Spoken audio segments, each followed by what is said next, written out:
देख रहे हैं आप जंतर मंतर की तस्वीरें। बहुत खुश अभिजीत दीप के यहाँ पर नजर आ रहे हैं और संविधान की प्रति उनके हाथ में और जबरदस्त नारेबाजी, हाथ में पोस्टर उन छात्रों के जिन्होंने पेपर लीक के बाद आत्महत्या कर ली थी। और इसी मुद्दे को लेकर जबरदस्त प्रदर्शन जंतर मंतर पर हो रहा था। मनोरंजन भारती हमारे साथ बने हुए हमारे वरिष्ठ सहयोगी। बाबा देखिए, अभिजीत भी अपनी बात में इस बात का जिक्र कर रहे हैं कि इस सरकार में इस्तीफे नहीं होते थे, ये बात यहाँ पर कही जा रही है। और अब जाहिर तौर पर क्रेडिट लेने की कोशिश भी एक तरह से यहाँ पर दिख रही है कि दबाव सरकार ने महसूस किया है। जी हाँ, सरकार ने दबाव जरूर महसूस किया और सरकार पे दो तरफा दबाव था। एक तो संसद के अंदर दबाव था और दूसरा संसद के बाहर जो जंतर मंतर पे धरना चल रहा था। इन दोनों जगहों से लगातार प्रेशर पड़ रहा था सरकार पर। आपने देखा कि मानसून सत्र का पूरा हफ्ता जो है कोई कामकाज नहीं हो पाया। विपक्ष जो है धर्मेंद्र प्रधान के इस्तीफे को लेकर के अड़ गया था और मुझे लगता है कि विपक्ष का दबाव संसद के अंदर और प्रदर्शनकारियों का दबाव सड़क के ऊपर, इन दोनों ने, संसद और सड़क ने मिल करके एक तरह से सरकार को मजबूर किया कि धर्मेंद्र प्रधान को इस्तीफा देना पड़ा। ये अच्छी बात है। मतलब आप देखिए, जब कोई बीच का रास्ता ना निकल रहा हो तो कभी कभी सरकार को दो कदम पीछे भी हटना पड़ता है और धर्मेंद्र प्रधान का इस्तीफा लेकर के सरकार ने एक तरफ से इस पूरे मुद्दे को एड्रेस करने की कोशिश की है। अब आप इससे ये होगा कि पहली मांग जो है वो मांग दी गई है। जो विपक्ष कह रहा था कि धर्मेंद्र प्रधान के इस्तीफे के अलावा कुछ भी उनको मंजूर नहीं है। सरकार ने इस बीच में काफी काम किया। आपने देखा कल कैबिनेट के बैठक में एक कड़ा कानून जो है उसको पास किया गया और सरकार सोमवार को वो कानून जो है संसद में लाने वाली है। तो सरकार चाहती थी। तो बाबा, अब तो ये इस्तीफे के साथ जितनी भी मांगे यहाँ पर रखी गई थी कि जो स्टूडेंट्स जिन्होंने आत्महत्या की उनको मुआवजा दिया जाए, कड़ा कानून यहाँ पर बनाया जाए कि आगे ऐसे मामले ना सामने आए, इस्तीफा दे धर्मेंद्र प्रधान, लगभग सभी मांगे मान ली हैं सरकार ने।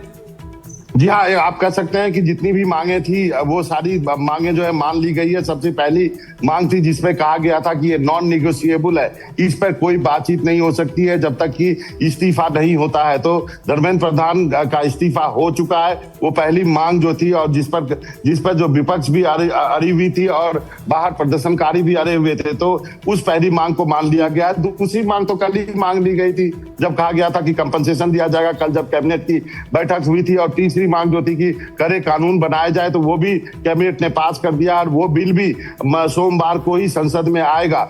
यानी वो बिल भी पास हो जाएगा। जो स्टिमुलेंस कानून जो सरकार ने कैबिनेट में पास किया है वो बिल के शक्ल में आएगा। तो धर्मेंद्र प्रधान का इस्तीफा लेकर के सरकार ने, मुझे लगता है, इस पूरे मामले को एड्रेस किया है और इस पूरे मामले को निपटाने की कोशिश की है जिससे कि धरना भी खत्म हो जाए और संसद में गतिरोध भी खत्म हो जाए। बिल्कुल, गतिरोध संसद में भी बना हुआ था और वहां पर भी कोई चर्चा नहीं हो पा रही थी। इतना ये मामला जो है बड़ा होता हुआ दिख रहा था। अखिलेश जी, सीजेपी के साथ जो बातचीत होनी थी, अब तो उससे पहले ही सब कुछ यहाँ पर हो गया है। बड़ी मांग सरकार ने मान ली है, तो अब उस बातचीत का तो कोई मतलब यहाँ पर रह नहीं गया है। आज 3 बजे के बाद ये बातचीत का तीसरा दौर होना था और सीजेपी अपनी ओर से बार बार एक ही बात कह रही थी कि सिवाय शिक्षा मंत्री धर्मेंद्र प्रधान के इस्तीफे के अब वो किसी और मांग पर कायम नहीं है। बाकी सारी बातें जो है, बाकी बातें सरकार ने मान ली हैं, लेकिन अब शिक्षा मंत्री का इस्तीफा होना ही चाहिए, ये बात सीजेपी की ओर से बार बार कही जा रही थी। वहीं आपने विपक्ष को भी देखा, अब वो चाहे राहुल गांधी हो या अन्य विपक्षी दल, वो भी इसी बात पर अड़े हुए थे कि चर्चा तभी होगी जब शिक्षा मंत्री का इस्तीफा हो। तो जो दबाव सरकार पर था उसका असर बिल्कुल साफ तौर पर दिखाई दे रहा था। अगर हम पिछले 36 घंटों की बात करें तो सरकार ने 6 बड़े फैसले किए थे। थोड़ी देर पहले ही वो बिल की कॉपी भी हमारे पास आ गई थी जिसमें ये कहा गया था कि जो कल कैबिनेट में से पारित किया गया था, लेकिन ये सब बातें जो है सेकेंडरी थी। का सबका एक ही कहना था कि इस पर इस्तीफा होना चाहिए शिक्षा मंत्री का। अभी हमारी कुछ नेताओं से बातचीत हुई, उनका यह कहना है कि देखिए, अगर किसानों का आंदोलन है या कोई दूसरा इस तरह का आंदोलन है तो उनका लिमिटेड एक तरह का इम्पैक्ट था, लेकिन ये जो युवाओं का मामला है तो चूंकि पूरे देश में से लगातार हर जगह से इस तरह की खबरें आ रही थी कि आंदोलन लगातार फैल रहा है, इसलिए सरकार को भी ये ठीक लगा कि बेहतर होगा कि धर्मेंद्र प्रधान अपना इस्तीफा दे दें। अब ये प्रधानमंत्री नरेंद्र मोदी को अपना त्यागपत्र भेजा है, पीएम मोदी इस पर आगे क्या कार्रवाई करेंगे ये बिल्कुल। लेकिन अखिलेश जी, एक बात और बताइए, क्योंकि अभी हम सीजेपी की प्रतिक्रिया देख रहे थे, वो कह रहे थे कि सरकार में इस्तीफे नहीं होते, ये कहा जाता है। आंदोलन बहुत हुए पिछले कुछ सालों के अंदर, लेकिन अब इस्तीफा हुआ है, इसका सियासी असर किस तरह से पड़ेगा? नहीं, देखिए राजनीतिक असर तो इसका पड़ेगा, क्योंकि अभी तक सही बात तो ये है कि पिछले 12 वर्षों में कई तरह के आंदोलन हुए, कई इस तरह की घटनाएं हुई जब मंत्रियों के ऊपर दबाव बना और ये मांग भी विपक्षी ओर से की गई कि उन्हें इस्तीफा देने की बार है जब किसी दबाव के चलते किसी मंत्री को इस्तीफा देना पड़ा है, किसी आंदोलन के चलते इस्तीफा देना पड़ा है, तो इसके अपने जरूर सियासी मायने होंगे। और अब ये भी प्रश्न उठेगा कि क्या आगे भी अब इस तरह से इस्तीफे होते होंगे, क्योंकि ये मामला सिर्फ यहीं पर नहीं रुकेगा, कई और भी ऐसी चीजें हैं देश में जो होती रहती हैं जिसको लेकर के आंदोलन होते हैं, विपक्ष अपनी ओर से मांग करता रहा है। तो क्या अभी एक तरह का प्रेसिडेंट बन जाएगा कि जब आगे कोई इस तरह की घटना हो, जब भी कोई पेपर लीक हो, तो क्या इस्तीफा होगा? क्या राज्यों में भी इस तरह से होगा? अगर राज्यों में कोई पेपर लीक होता है तो क्या वहां के जो मंत्री वो भी इस तरह से इस्तीफा देंगे? सारे प्रश्न हैं जो अब आगे भी चल सकते। बिल्कुल बिल्कुल अखिलेश जी, लेकिन जंतर मंतर पर क्या कुछ हो रहा है ये भी देखना बहुत जरूरी है। सीधा आपको तस्वीरें दिखाते हैं जंतर मंतर की। बहुत बड़े पॉलिटिशियंस, बहुत बड़े मीडिया वाले कहते थे क्या कर रहे हो, कब तक बैठोगे, नहीं देंगे इस्तीफा, अब जान देनी हो जाए सरकार को।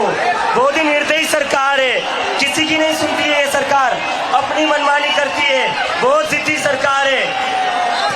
36 दिन हर रोज मुझसे ये सवाल पूछा जाता था, इस्तीफा नहीं होगा तो क्या होगा, ये लोग इस्तीफा नहीं देंगे, मुझे हर किसी ने कहा।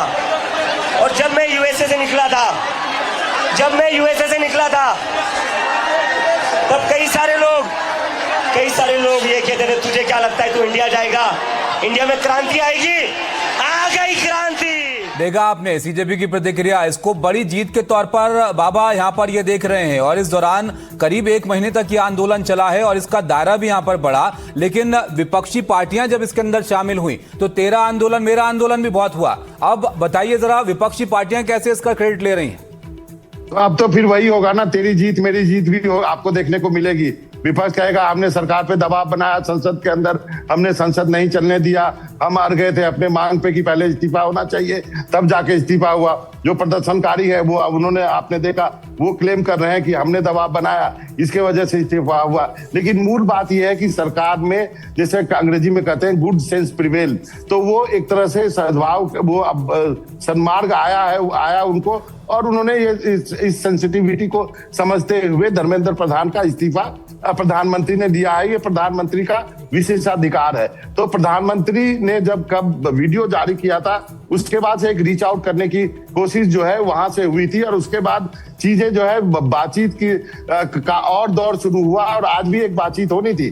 तो इन सब के बीच ये इस्तीफा इसलिए लिया गया कि कल जिस ढंग से कैबिनेट ने करे कानून पास किए वो बिल आना है संसद में, संसद भी नहीं चल पा रही थी, सरकार पे 2 तरफा दबाव बना हुआ था, जो धरना हो रहा था जंतर मंतर पे, और यहाँ पर जो संसद में दबाव में थी सरकार। तो इसने